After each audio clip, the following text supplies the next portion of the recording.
So today we're going to talk about how to prevent this, how to prevent interstitial condensations, especially interstitial condensations.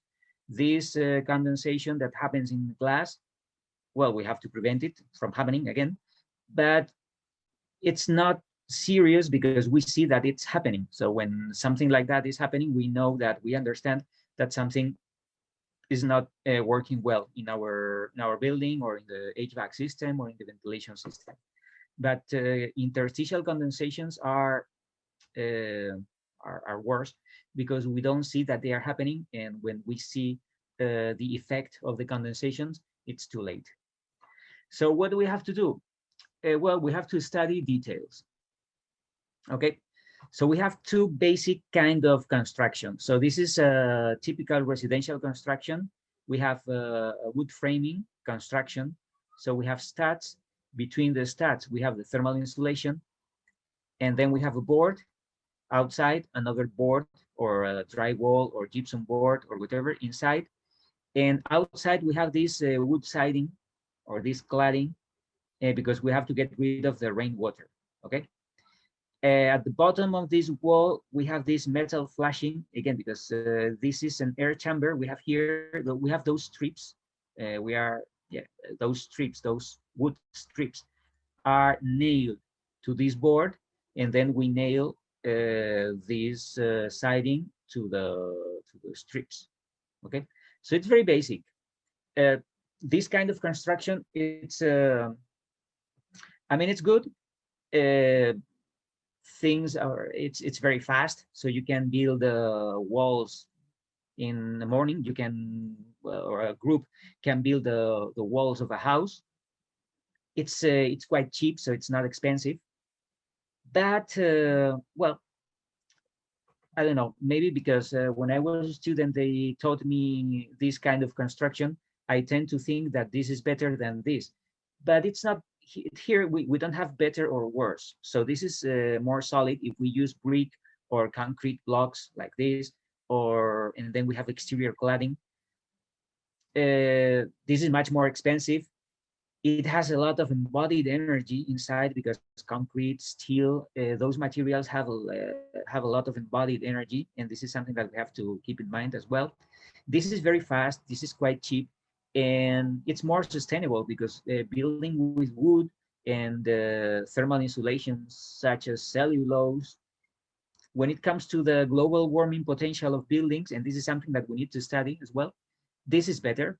What happens?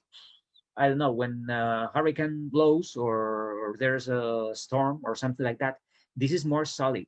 And there are a lot of issues with this kind of construction because it's light. Okay.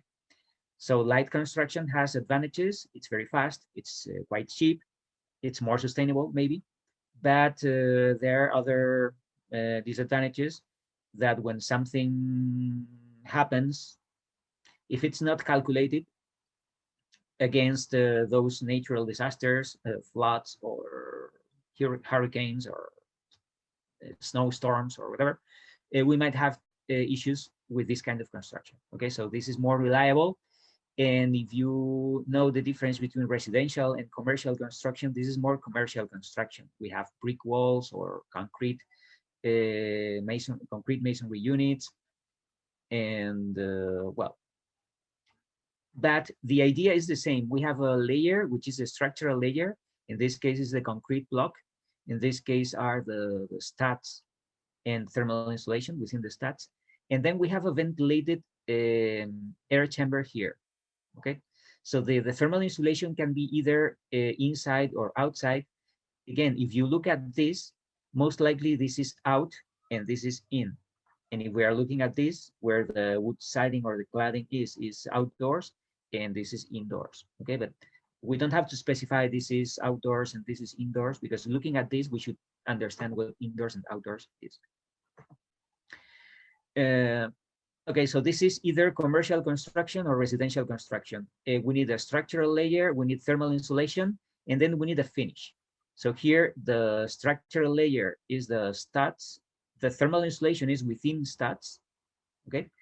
And then we have an air cavity, a ventilated air cavity, and then we have this wood siding.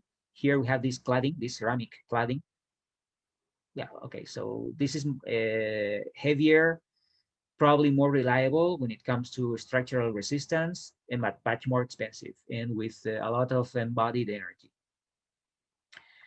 If we look at the section, well, here we have everything and here we have the function, why we have all these layers.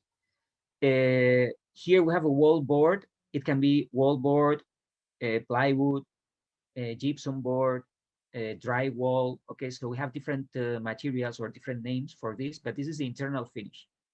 So we are, yeah, so it can be either plywood or gypsum, but it has to be something that it's pleasant because we cannot see the thermal insulation. So when we have this hatch here, this is the thermal insulation, and this is not something that we should see.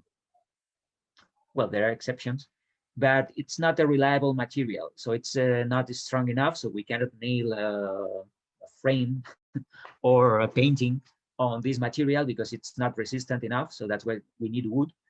We cannot touch it because it's not, and even we cannot look at it because it's not, usually it's not a pleasant material to look at. Okay, and sometimes it's kind of toxic.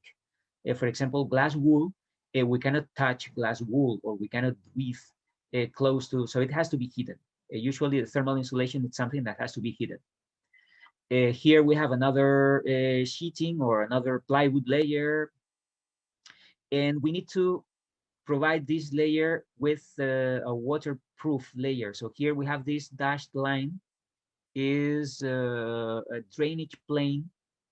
Okay, so it's something that it's not affected by water and protects this wood or this layer here. Okay. Then we have the drainage cavity. Okay, so why do we have this drainage cavity? Because in the event that some rainwater enters here, it might happen if it rains a lot or whatever, we need to get rid of water. Okay, so this water cannot affect especially the thermal insulation. So that's why we have to protect this layer with this dashed line. And then we have this flashing to get rid of water. In this case, we had the flashing at the bottom of the wall, but we can have some flashing elements. This is usually metal. It can be made of aluminum, lead, or it's something metallic to get rid of water from time to time. If the wall it's just one floor, maybe we need only one here. If we have a tall or a high wall, we need some of these flashings every floor or twice in the same floor. But that's the idea, especially when this timber frame, so this is the framing, so this is the structural element. Okay, so we have vertical elements and horizontal elements made of wood. Then we have a board outside, another board inside, thermal insulation between these two structural elements. And then we have this ventilated or drainage cavity or air cavity, so that the air can go through this. If some water enters here, if we get rid of the water, and this airflow can, yeah, if this is affected by water, by flowing air, this layer gets dry. Okay, so these are all the elements that we need. Here we have the same elements. Okay, with this one we have this. In this case, we don't have a wood strip just nailed to this board. We have something more sophisticated, so we can have this aluminum or galvanized steel supports, and then we hang these elements from this structure. Okay, but this is the basic thing. In this air cavity, there is a strip like this. Okay, so it doesn't occupy the whole. That's why here we don't see anything. We have the air cavity. But if we look at the section, this, I mean, every 6 feet, or no, every 6 feet, no, every 2 feet or something like that, we have the strip, and we have air between this. And this blue stuff, it's a drainage plane. Okay, so it's something that protects that board and the thermal insulation that we might have here. Okay, so I'm going to work with this, and I'll show you.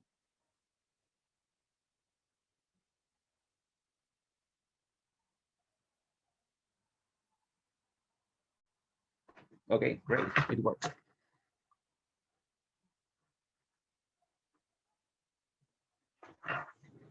Okay, so in this case, I'm going to draw, because by drawing things or by repeating these things many times, I think you will get to know what we are doing here. So I was trying to draw here the same detail.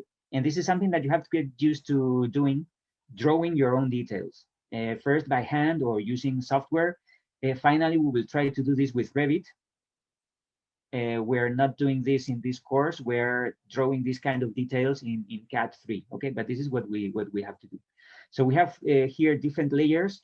We can start. This is inside, and this is outside.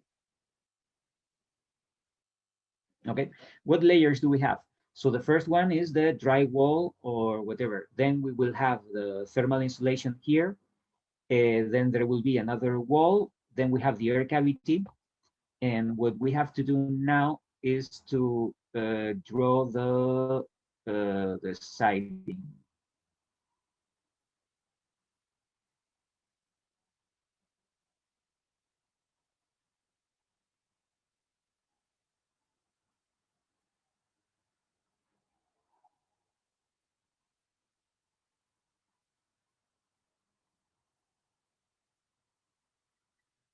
Okay, so we're going to do something like that.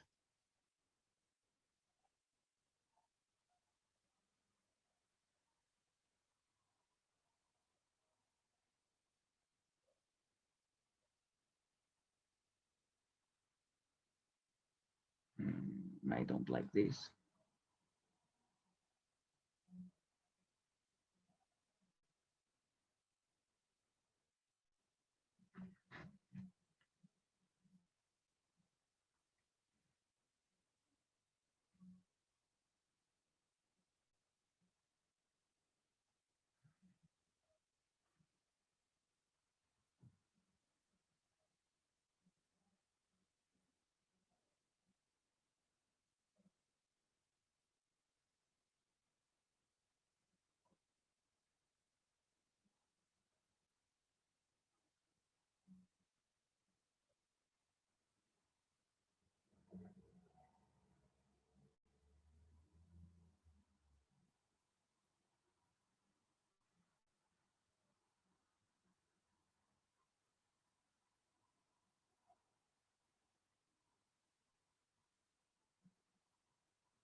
Okay, there you go.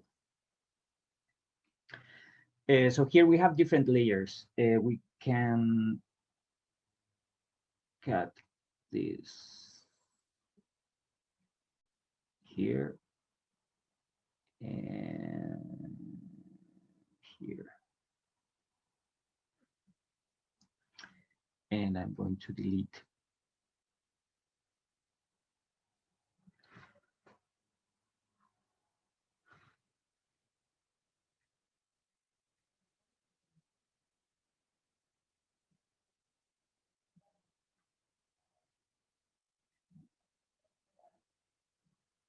All this.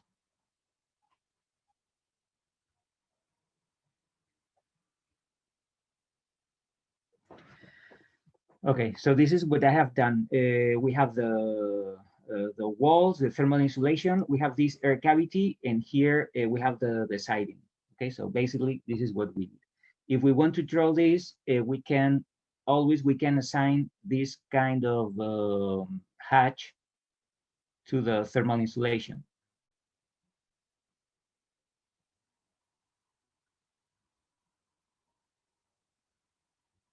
Okay.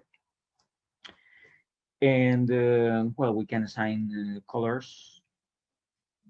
Let's use red for this. For the walls, and for the siding, we can have a different color here.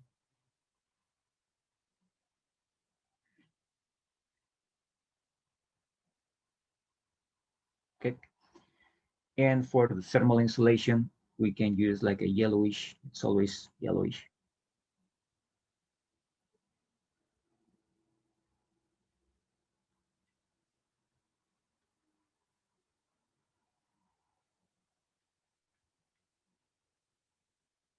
Okay, so this is a detail. So we have the interior drywall, thermal insulation, another wall, and then that will be the air cavity and the siding. And this line that we have here, this, okay,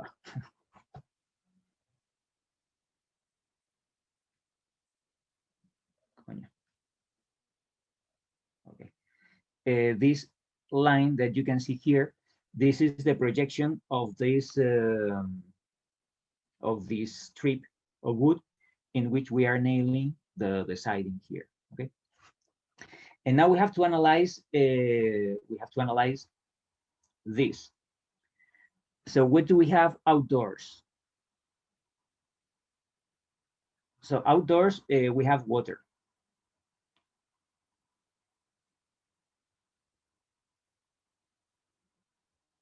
Okay, so here it rains, and when the rain hits this, that so that's the first protection against the rain.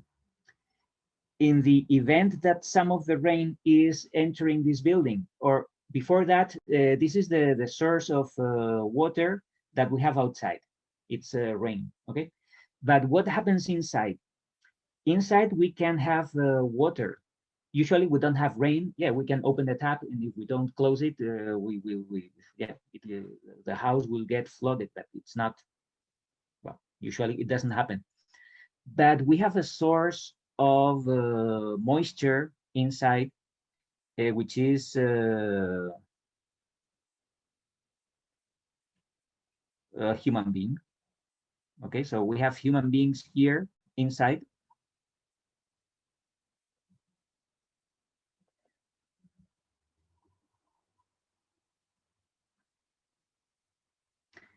And what are we doing here?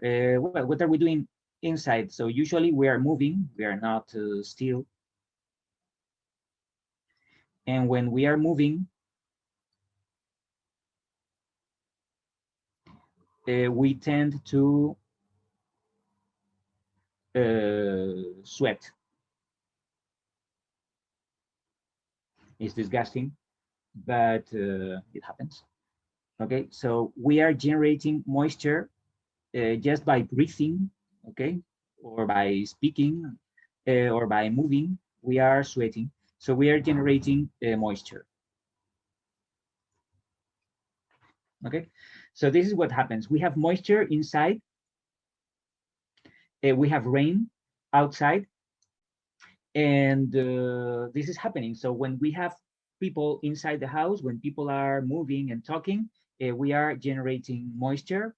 The more people we have, the more moisture we are generating. So the more it rains, the more water we have outside the house. So this happens always. Okay, so we can have a dry, sunny day, so we don't have water inside, and we can have no people inside, so we don't generate moisture. But when it's raining and we have people inside buildings, this is happening continuously. So what is the problem here? The problem here is when, because we know the temperature of this wall, so you have already analyzed the temperature, and we know that if we have this temperature line, here we have lines, so the temperature inside might be 70. So we drop the temperature drops here when the thermal insulation is, and then we have an air cavity, and yeah, so the temperature profile, it's something like that. We can start with what's this? We can start with 70 Fahrenheit, and this can be, let's say, 0 Fahrenheit. Okay, but this is the temperature profile that we have within the wall. What happens if this moisture tries to, or we have an excess of moisture, or the concentration of moisture here is too high? That happens when there are a lot of people and the ventilation system is not working well. Okay, so this moisture will go through the envelope. okay? And if at this temperature, the moisture condensates, okay, so if this temperature is below the dew point, we have water here. We have the interstitial condensation, okay? So we have to be careful because this happens. We have moisture inside the building. We always have moisture. And the higher the relative humidity outside, the more likely this will happen, okay? So especially when we have a lot of people inside the building and it's raining outside, which happens in winter every other day. So this is very, yeah, so there's a great likelihood that this can happen, that the moisture goes below the dew point, and then it turns into water. And this is the interstitial condensation. Okay, so we have to prevent this from happening. How can we do this? We have to protect the wall. We have to protect the wall against the moisture inside, and we have to protect the wall against the water, the rainwater outside. So this is the first protection. So this, we call this rain screen. Okay, so the rain screen, the siding that we have outside, is the first protection against rainwater. But sometimes it's not enough, and we have to use another layer here, and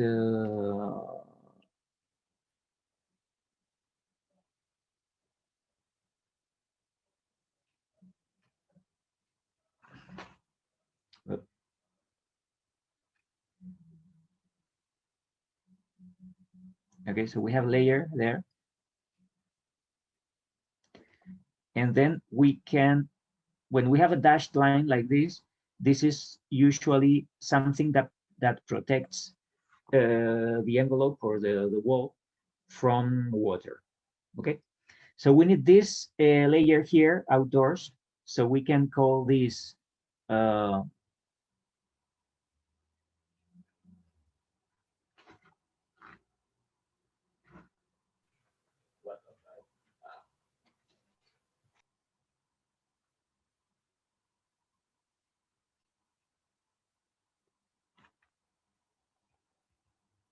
yeah.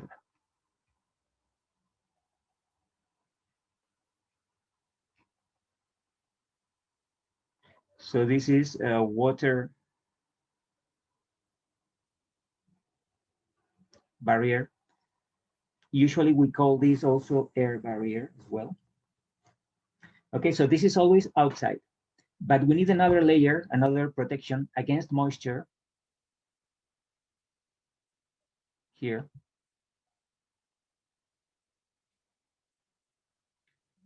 And this should be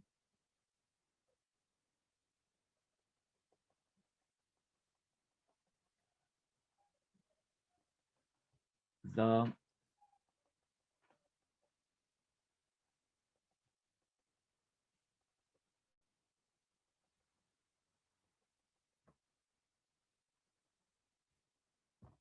vapor barrier. Okay, so that's the idea. We need to protect this against water because some water can enter this cavity. Okay, so maybe this is not, or there's something wrong with this siding. Okay, so this protects against most of the water, but some water can or might end up entering this cavity. So we need to protect this from this water. At the same time, we don't have to let this moisture go through this because eventually it will find a point in which the temperature is below the dew point, and it will end up condensating here inside the thermal insulation. So this is the idea of this vapor barrier. Okay, so we have to place this inside so that the vapor cannot go through this. What we have to get rid of vapor. So this is, but we have to get rid of it through the ventilation system. Okay, so we need a good ventilation system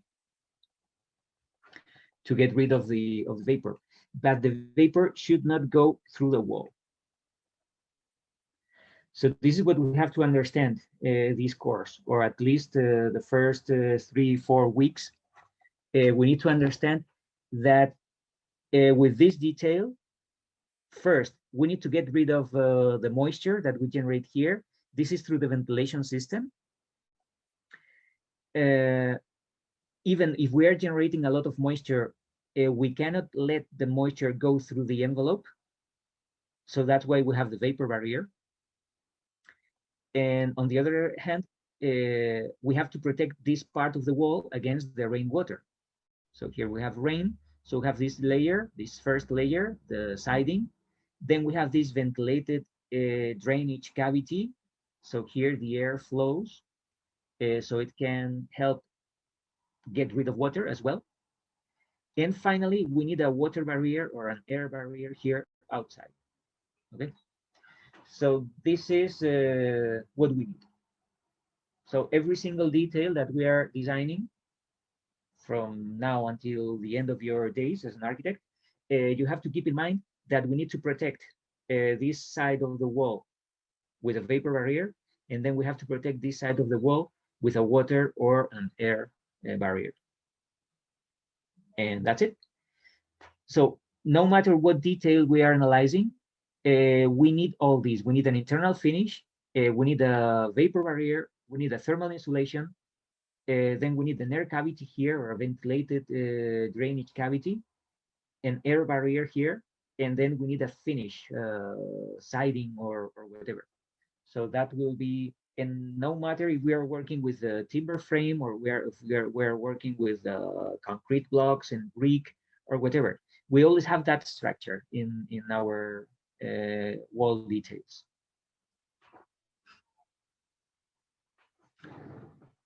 Okay, so we go back to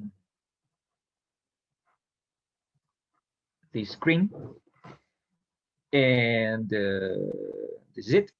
Okay, so we have exactly the same elements here, indoor, but here we don't, for example, here we don't have the vapor barrier. So I think we should add in this detail,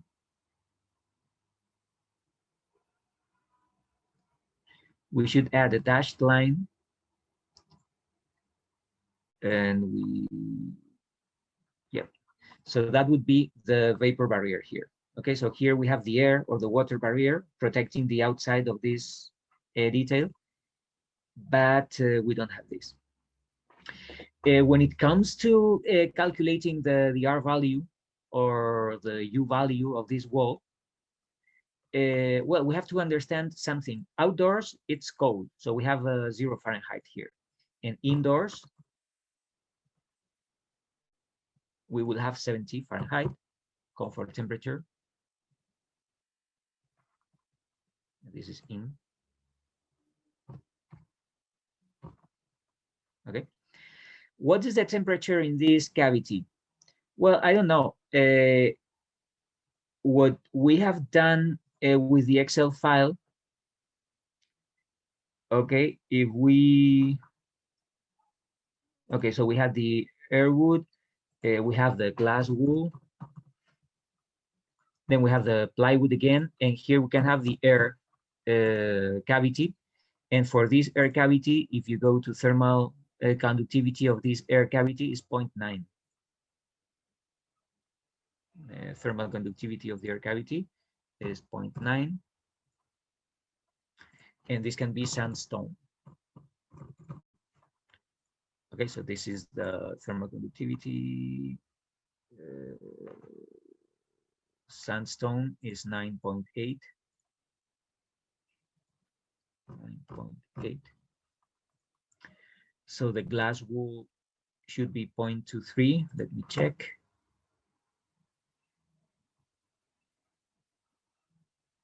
Yeah, it's 0.23. And the plywood, it should be 0.8 or similar, 0.8. Yeah. Okay, so this is the, I think it was 5 inches. And yeah, so we have plywood 1 inch, glass wool 5, plywood 1, 5 inches of, maybe this is too big, let's say 2 inches. Okay, that looks better. And we have 1 inch of sandstone. And the total R value is close to 27. Okay, is 27 a good R value for this? I'm asking you now, do you remember what a good R value is for walls and why?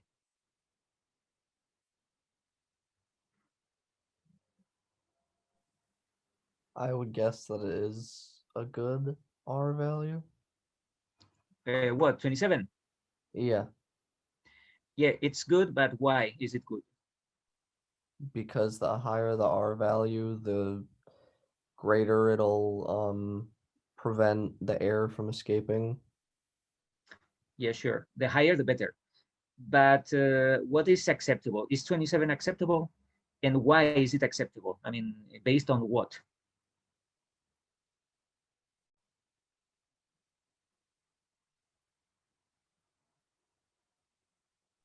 I don't know. Yeah, I know that you don't know, but someone else, at least you have said something. But what about the rest of the people? Do you think 27 is a good R value? It's high enough, or it's very low, and we have to add more thermal insulation? Where do we find this information? I think it's low. It's low. Okay. So what should be acceptable? This is from 20 years ago. I'm thinking like 30-ish and 35. Yeah, maybe 20 years ago it would be acceptable. Nowadays, it's not. But yeah, 27, it's quite low. Well, it's not quite low. I mean, and it depends. And because it's not the same, if we are building something in Miami, Florida, maybe 27, it's high, or it's more than enough. But in New England, in Keene, or in Maine, or in Canada, this is not acceptable. So where do we find this information? I told you one of the first resources that I told you of is the Passive House Institute of the United States. Okay, so if we click here, the Passive House Institute, we need to know what principles of passive building, of passive house or passive building. Let's click here. And is the passive house approach only for houses? No, it's not. You can apply these rules or these regulations to any type of building. Great, including skyscrapers. Well, yeah. Does it cost a lot more to build a passive house compared to a conventional equivalent? Well, first, what is passive house? Passive house is it's an international standard that comes from Northern Europe. It comes from Germany or Denmark or those places in which it's well, probably it's not as cold as in the northeast of the United States, but it's more depressing because it rains a lot and you can't see the sunlight in 40 days during winter. Anyway, it's too cold, it rains a lot, it snows, and there isn't, it's always cloudy, so we don't have, so they came up with this concept, the passive house. So these kind of houses or buildings, they are, well, they have a high thermal insulation. They have openings only to the south. The north openings are very small. But if you open huge openings or bigger openings to the house, it will be better because you can have solar heat gains when it's sunny outside. Okay, so basically this is passive house, a lot of thermal insulation, and you have to be very careful with openings. So you can open, well, relatively big openings to the south, but the openings or the windows to the north, they have to be very small. So this is basically the passive house concept. And then you have to be careful with infiltration, and then you have to provide this with a good ventilation system. Okay, so we have thermal insulation, a lot of thermal insulation, openings, be careful with windows, be careful with infiltration, you have to reduce the infiltration, And be careful with the ventilation. We need a good indoor air quality.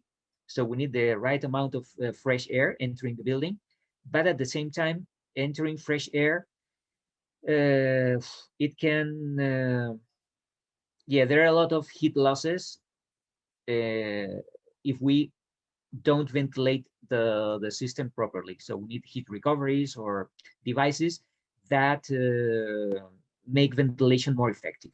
Okay, so this is passive house. I think the northeast of the United States and Canada, and well, the north of the United States and Canada, they have adopted this standard because it's good. I mean, then we can improve the performance by applying active measures like PV panels or renewable energy in the building. But the first thing we have to do is to make a good passive design. And passive means designing good windows and the right amount of thermal insulation. So now, what are values or acceptable values for passive house standards? We are aiming this. I mean, we're not here to build bad buildings or buildings that have problems with a lot of heat losses and high energy bill and infiltration. No, we are not doing this. So we need to know what the best standard is, and we need to abide by this standard. Okay, so here you have sample R value guidelines. Okay, so in Miami, if walls have 19 to 27, it's acceptable. So 27, it's quite good. So our wall here was 27. Yeah. So this is a perfect wall for Miami. For Jacksonville, Florida, or Arizona, or even in California, in San Francisco. Okay. So in the south, yeah, in the southern states, 27, it's quite good. But what about the northern states? So here we have Vermont, this is Minnesota, and this is Alaska, I think. Yep. So the acceptable values are above 40. Okay, between 40 to 50 is acceptable. For walls, then we have ceilings or roofs, and then we have slabs or floor slabs. Okay, so if we look at Vermont in this line here, 39 to 51 is acceptable for walls. 70 to 90 is acceptable for ceilings or roofs, and 20 to 28 is acceptable for slabs, for floor slabs. So I don't know. I have a rule of thumb. I like a rule of thumbs.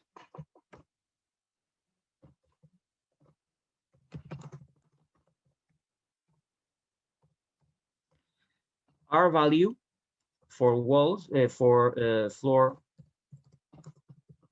slabs should be above 30. The R value for walls should be above 50, and the R value for roof should be above 80. Okay, so this is quite easy to remember: 30, 50, 80. That's it. And if we abide by this rule of thumb, we are good in Vermont. We are good in Minnesota, because it's here we are in 50. It's between 49 and 65. That's fine. For the ceiling, we have 80, so that's good. Yep. And for the floor slab, we have 30, so it's between. Yeah. So we are good. It can be better, but and we are not good in Alaska, because in Alaska we need more thermal insulation. Okay, but when this rule 30, 50, 80, even if we build in Miami passive house standards with 30, 50, 80, that will be better than this. Okay, so this is the minimum value. It doesn't have to be the. So if we go beyond this value, that's better. Okay, so I think this rule of thumb of passive house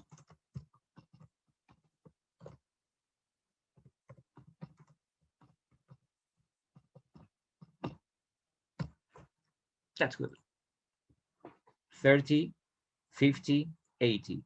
Well, today I feel generous and I don't want to ask you about the units. But if we are talking about these values, we need to type the units. So the units, the R value units, you can find them here. No, you can't find the units of R value. You can find the units of the U value, which is 1 divided by this. So the units of R value are hour, feet square, Fahrenheit, divided by BTU. Okay, so those are imperial units for the R value.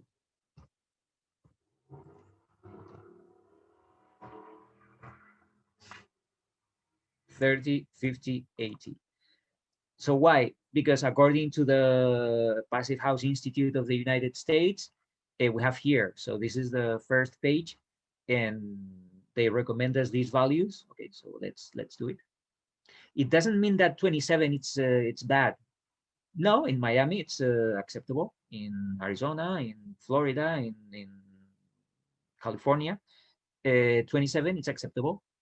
But in the Northeast of the United States, it's not.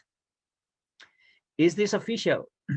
I think some of the regulations of some states of New England, they are just accepting these passive house standards. Okay, but again, we have to go beyond the regulation. It's not okay. What is the minimum R value that they will accept? 27. Okay, I will get 27.1. No, this is not the idea. So the idea is that the more, the better. So the more thermal insulation, the better. So 27, it's not acceptable. What if we want to make this value a good value even for New England? We always have to increase the thermal insulation.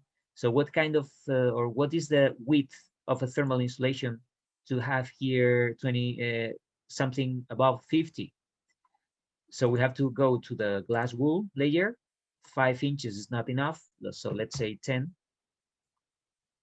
Okay, with 10 inches, we are close to 50, it's 49. Okay, so that's fine. So another rule of thumb.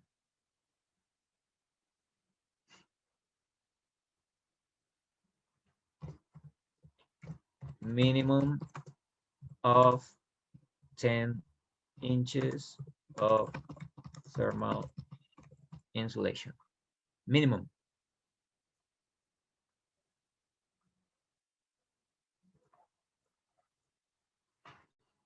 Okay, with less than 10 inches of thermal insulation, we won't have, this is for walls. For roofs, it has to be even more because we have to get 80. Okay, and I would say thermal insulation, glass wool.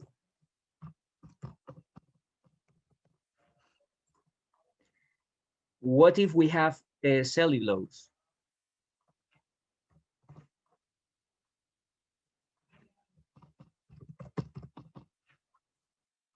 Okay, so we can do this. We can check the thermal conductivities here. The cellulose, the thermal conductivity is 0.6. So if we have cellulose here, this thermal insulation is 0.6. So with 10 inches, we get 22. So let's try 25 inches. Okay, with 25 inches, we are close to 47. 25 inches. This is 2 feet. Okay, so this is becoming something serious. To meet the requirements of the passive house, we need a 2-foot width wall. Too much. Why do we have to use cellulose? Well, what kind of thermal insulations do we have?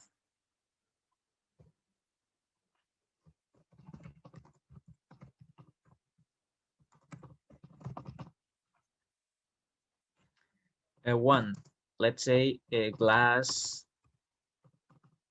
wool, or rock wool. They are not the same, but just to have an idea,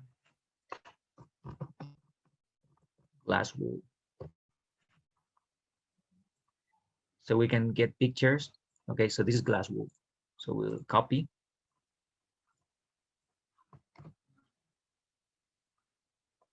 There you go.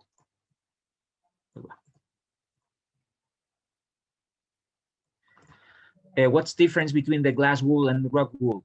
Well, there's a difference from the chemical point of view, and rock wool is like this. It's something greenish. The rock wool, the glass wool, it's yellowish, but it's the same family of thermal insulating materials. Okay. Then cellulose, or we can say wood fiber.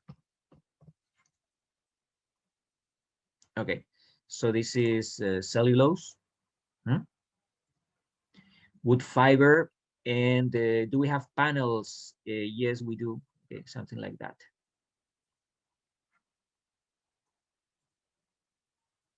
Cellulose panels.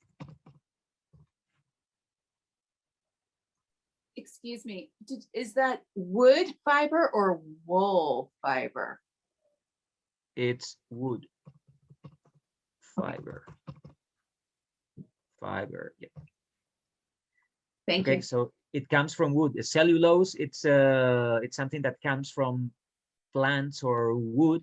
Okay, so this is like ground wood, something like that. This is a wood fiber. It's a good thermal insulating materials, because if you look at this is a microscope view of this. So we have a lot of fibers, as you can see, and we have a lot of empty spaces, and this is air. So the air is a thermal insulating material if it's enclosed. Okay, so if we have a lot of fibers enclosing air cavities, so that makes a good thermal insulating material. But this is the aspect of this wood fiber. So I'll copy.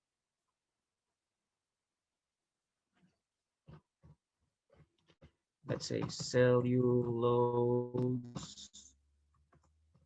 wood fiber. And come on. There you go. Wood fiber.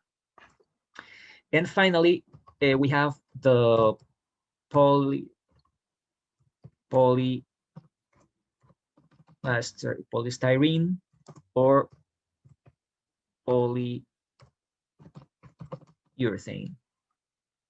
Those are what we call foam. Okay. So what is this? So let's type polystyrene. Okay. So we all know this because when we buy something, a TV or a computer or a washing machine or whatever, we have this kind of foam as the envelope. So this is a thermal insulation, but I like the extruded polystyrene, which is this blue stuff.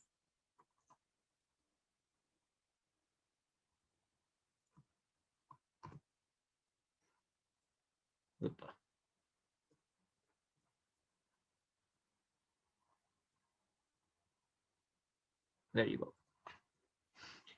Okay, so basically those are three kinds of thermal insulating materials.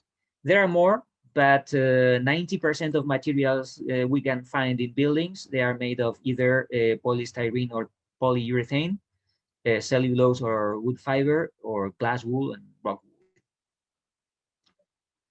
wool. Okay.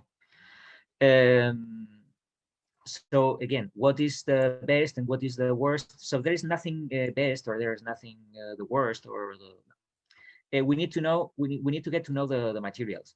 So when I was a student,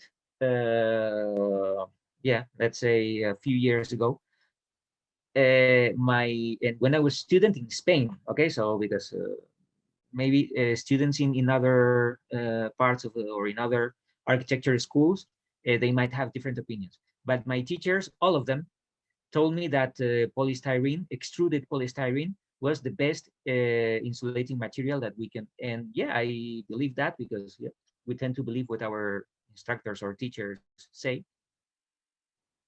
Yeah, sometimes you don't have to, but we tend to believe them. And they told me that that was the best thermal insulating materials. And it's not just because they told me that, but they show me the thermal properties. And according to the thermal properties, if you look at the thermal conductivity and we look at the polystyrene, okay, so look at this, the thermal conductivity is 0.17. The thermal conductivity of glass wool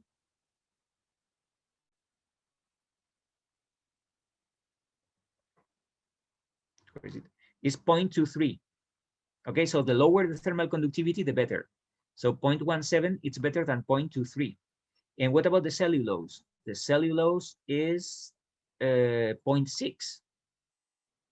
Okay, so this is something that we have to keep in mind. If we are talking, or if we are using extruded polystyrene, which is PEX, okay, the thermal conductivity is 0.17. So if our goal is to get an R value of 50, so if we have 10 inches, so it's 64. So probably with 8 inches, it's enough. Yeah, so with 8 inches, we have 52. Okay, so if we go back to our rule of thumb, if we are using foam, we need just 8 inches if we are using extruded polystyrene. But if we are using cellulose, we have to use at least 20. Okay, so looking at this, what would you use? Extruded polystyrene, because there's another advantage with the extruded polystyrene, which is it is waterproof, so it's not affected by water. If the glass wool or the cellulose get wet, they lose the thermal insulating properties.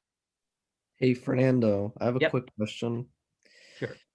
Does the Passive House Institute, do they have anything against using foam? Because I'd imagine foam probably has a lot of embodied carbon in it, no? Yes.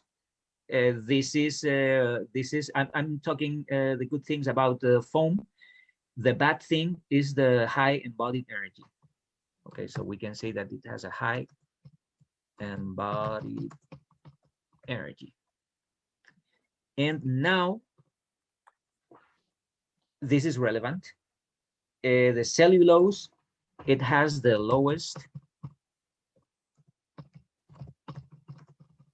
embodied energy. So I don't know if, because the passive house standards, it's just about the R value. Okay, if we look at the principles of, they don't say anything about the embodied energy. So again, we are going beyond the passive house standard. So they are only concerned about the R value. Okay, so we can get this R value with different thermal insulating materials. We can get, or we can place 10 inches of glass wool, 8 inches of polystyrene, and 20 inches of cellulose. So with these thicknesses, we will get an R value of 50 in walls. Excuse me. Yep. For the cellulose, and maybe I'm misunderstanding, but I have the thermal, I have 0.6, which seems higher. Am I misreading? Yes, you are okay. Thank you for the question, but the R value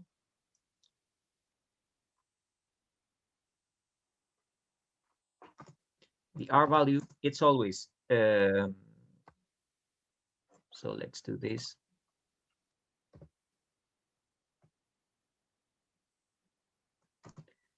is the width divided by the thermal conductivity. The correct term is thermal conductivity. Okay, so if we want a high R value, the thermal conductivity, or if we want a high R value, the thermal conductivity has to be low. Okay, so there are two different concepts here. We have the thermal resistance. So this is thermal resistance.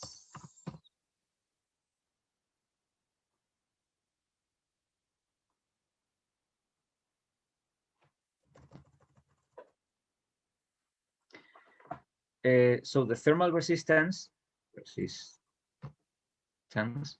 it's the width, so the thickness of the material, divided by the thermal conductivity. So when it comes to thermal conductivity, we want low values. When it comes to thermal resistance, we want high values. Is it clear? I'm not sure. Okay, so let me look at this. This is the R value of this layer. Okay, so this is make it bigger. So this is the extruded polystyrene. The thermal conductivity is 0.17. The thermal resistance, it's 47. Mhm. So this is what we are comparing here. The R value stands for thermal resistance. So this R, capital R, is the thermal resistance. So the thermal resistance is 47 here, because the thermal conductivity is 0.17. If the thermal conductivity were 0.6, this is the cellulose. Now the thermal resistance is 13, because it's the width, it's 8 divided by 0.6. This is for the cellulose. For the extruded polystyrene is 8 divided by 0.17, and the thermal resistance, or the R value, is 47. Okay, so we need high thermal resistance, high R value, and low thermal conductivity. So when you look at this, the cellulose, because this is the thermal conductivity, has it has a high thermal conductivity, it's 0.6, compared to the foam, which is 0.17. Don't worry, we are going to repeat this many times, because this is the basic thing that we have to understand. What kind of thermal insulation we are going to use. Our goal is this. So we need walls with an R value above 50. How can we achieve this goal? We have to increase the thermal insulation thickness or width. So the more the width, the better the R value. But at the same time, we have to select the thermal insulation. So we have these three thermal insulation systems. We have the glass wool, we have the polystyrene, and we have the cellulose. If you want to achieve the maximum R value with the minimum width, you have to go to the foam, extruded polystyrene. The problem, it has a high embodied energy. And now we are going beyond the passive house standards, because the passive house standards don't have anything to do with embodied energy. So if we want low embodied energy, we have to use cellulose. What is the problem with cellulose? That the thermal conductivity is higher than the foam. And if the thermal conductivity is higher, then the thermal resistance is lower.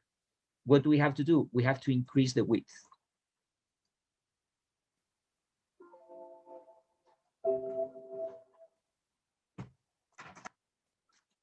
Have you heard of yeah. biogas?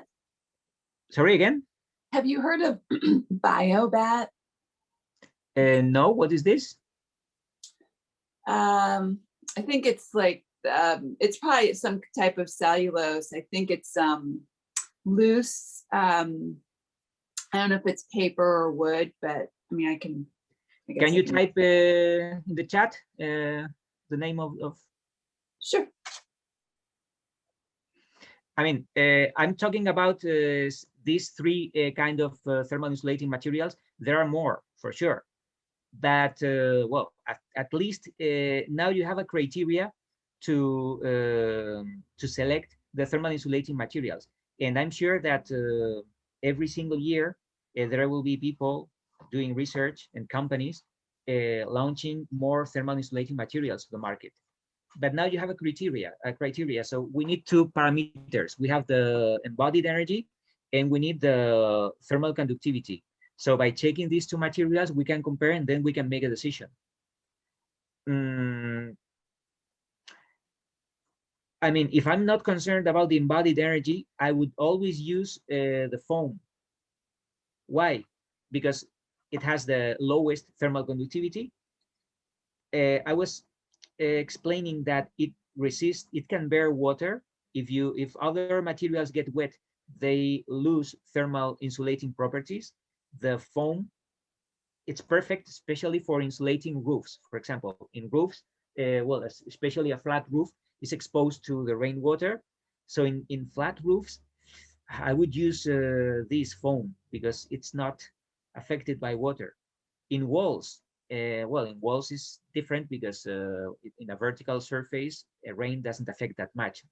A horizontal surface, it's more exposed to water. Okay, but and then the glass wool. Well, the glass wool is quite good because the glass wool has another good property.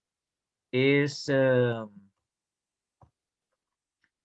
provides the building with fire protection. Okay, so this is also important. The foam, it burns. It's like a plastic, so it's not fire. It's not a fire protection material. The cellulose, it's wood, so it burns as well.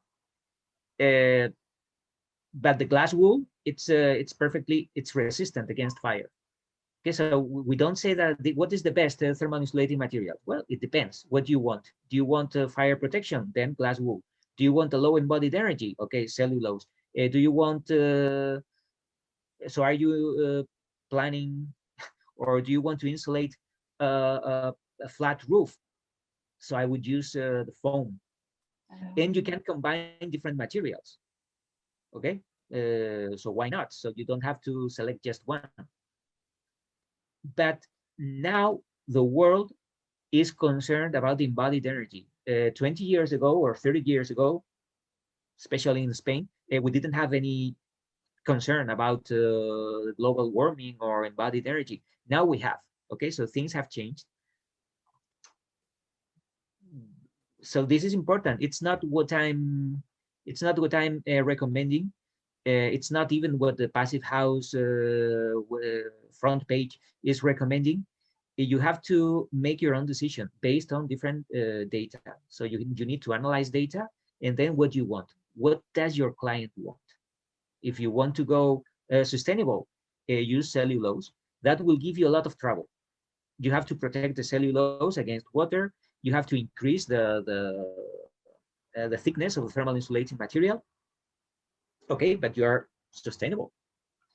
If you don't want to have trouble with water and you want to reduce the thickness of the wall, use foam, but it comes at a price. So you have to yeah, you have a high embodied energy, and most likely in the near future, if you want to use this kind of construction, I don't know, there will be something against this kind of construction, and probably you will have to pay more, or you won't have a green certificate for your building if you use foam. So that this is it. If you want to increase the thermal resistance, And this is our goal. We have to increase the thermal resistance. We have to decrease the thermal conductivity. And then we have to look at the embodied energy. So what is this? Biobat. Let me see.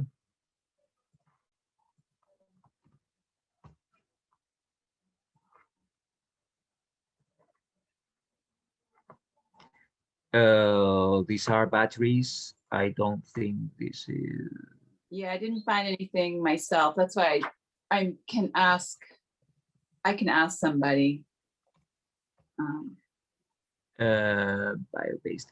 No, but the bio-based insulating materials.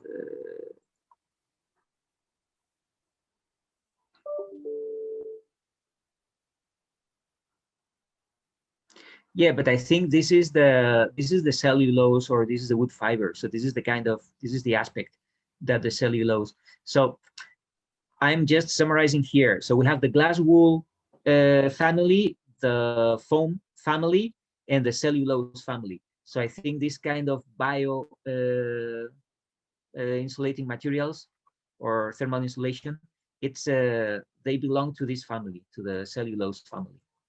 Okay. Anyway, you can recognize this. This is foam, this is wood fiber, and this is glass wool. None of these materials are to be exposed. Okay, so we have to hide those materials. They are not beautiful, and they are not pleasant. Glass wool, it's not toxic, but if you are exposed to glass wool, you can't breathe very well. So it's I don't mean it's poisonous. It's not, but it's not pleasant. So you can't touch glass wool, because otherwise you will have issues with your breathing. Okay, so we have explained this. Okay, so what do we have to do today? We have to prevent thermal breaches. So a thermal breach is this is an area of the wall or the roof or the slab, floor slab, whatever, in which we don't have the thermal insulation. So this is the typical framing wood that we have here. Okay, so we have in the northeast of the United States. We have in this detail, so we have the studs, and then we had thermal insulation here between two studs. So this is, and these are the typical values. So we have a 2-inch stud, and then 16 inches between two studs. And the thickness of that stud, it's usually 6 inches. So this is the typical residential construction, a 2x6 stud placed with a span of 16 inches, and then we have thermal insulation here. If we look at the thermal camera, this is what we see. We see that the orange stuff is the thermal insulation, and this purple is the stud, and the temperature of the stud is lower than the temperature of the thermal insulation. Why? Because we don't have any thermal insulation here. Okay, so this is the detail that we have already made. So we have studs, thermal insulation, an air cavity here, and a siding, a wood siding, or whatever. And with this solution, we have thermal breaches. And if we look at the thermal camera, we will have this. So condensation can happen where we don't have thermal insulation. Okay, so in the studs, we can have condensation. Again, these are wood studs. So wood is affected by water. If mold grows, it affects the wood, and it will affect the resistance of the wood. Okay, so it's dangerous.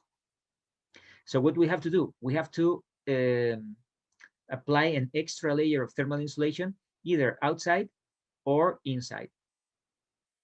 But we should know what's going on in this detail. And this is what I want to do today, just to finalize the lesson. So imagine that we have a thermal breach. Okay, so we assume that we have a thermal breach. And now we have to analyze the details through the thermal insulation, and we have to analyze the detail through the structural element, through the stud. Okay, let's do it.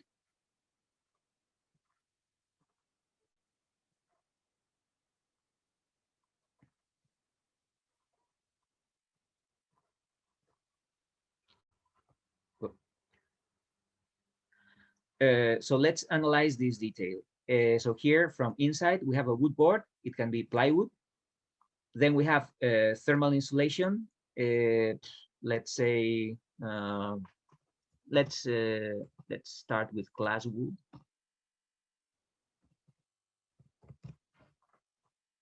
6 inches. Okay, so this is glass wool. The thickness 6 inches. Glass wool is 0.23. Then the plywood, it's 0.8. Then the air, it's a 2-inch cavity, and then 1 inch of plywood. We don't have sandstone. We have plywood again. And this is 0.8.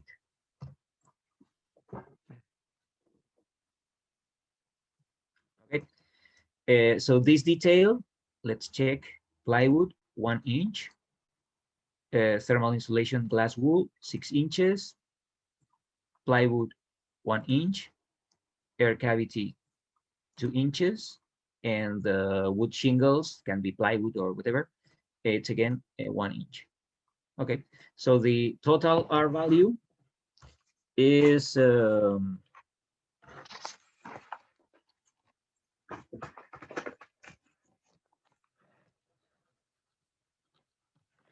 I was running out of battery.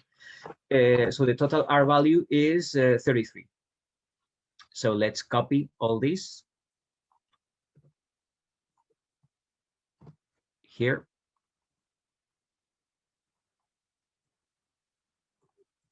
Okay, and we have to copy the temperature.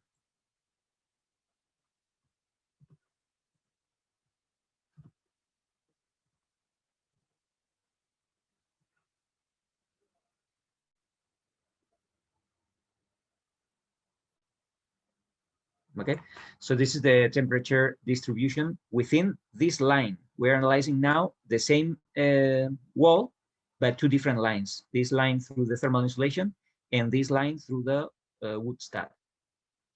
Okay, so if we are analyzing this now through the wood stud, this is plywood.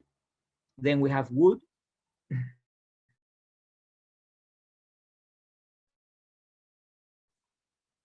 What kind of wood?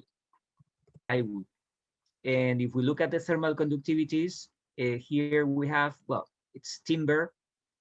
What is this? Is it oak? Is it maple? No, it's not maple. This is too expensive. Oak. I would say pine, white pine. Zach. Okay.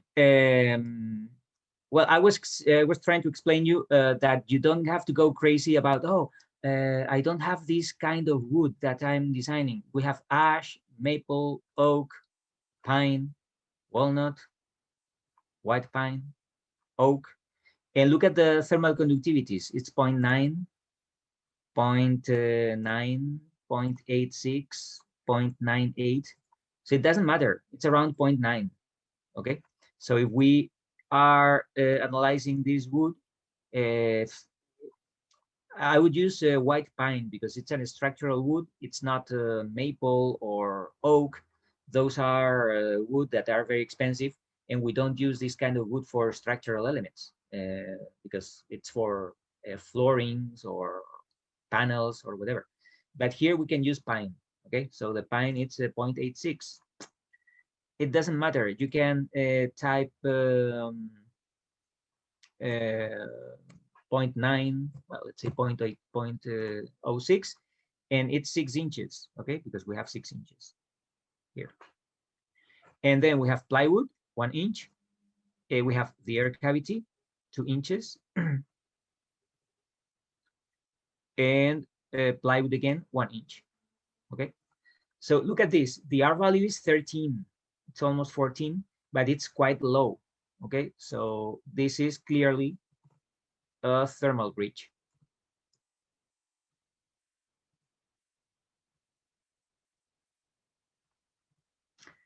And so this is 33. Well, it's not bad. In Miami, that would be a great wall. but this is 13, so it's not acceptable it's not acceptable. So this kind of thermal breach. So we have to do something to solve this issue with the thermal breach. So here we have to copy the temperatures.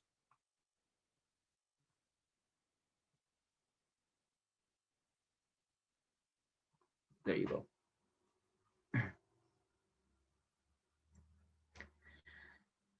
Okay, this is not a class work, but I would appreciate if you try to do the same with this. Okay, so we have this detail, and now we are trying to solve the thermal breach. So there are two ways to solve the thermal breach. We can use this air cavity outside, and we can fill this with thermal insulation. And if we are doing this outdoors, I would use here foam. Foam, which is extruded polystyrene.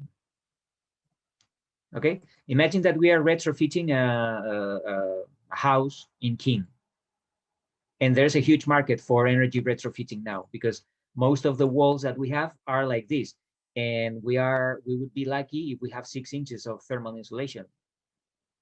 I'm sure that we can find walls with a couple of inches or with no thermal insulation here between studs in King. Okay, so if we want to retrofit those buildings, first we need to analyze what we have here inside. We can do this by using thermal cameras, so we don't have to destroy the wall to see what's there. So if we use thermal cameras, we can have an idea of what's going on there. And then we have two options. We can either fill this with foam, or we can do the other way around. We can place the thermal insulation here inside.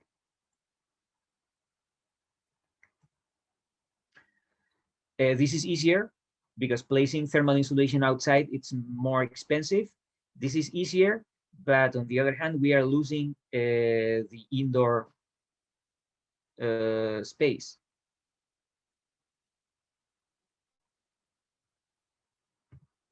Okay, so I will do this again on Wednesday, but you can do it on your own. I mean, if you try to do it, if you try to use the Excel file, and then you try to analyze the thermal resistance through this and through the stat, but with this extra layer of thermal insulation, I think well, try and let me know what you have. So you can send me, I'm not opening a class work, but if you do it on your own and you send me that slide with this, with the total thermal resistance and the temperature distribution here. But here we have two details. So we have thermal insulation outdoors and thermal insulation indoors. Both solutions are acceptable. By the way, we have to move this.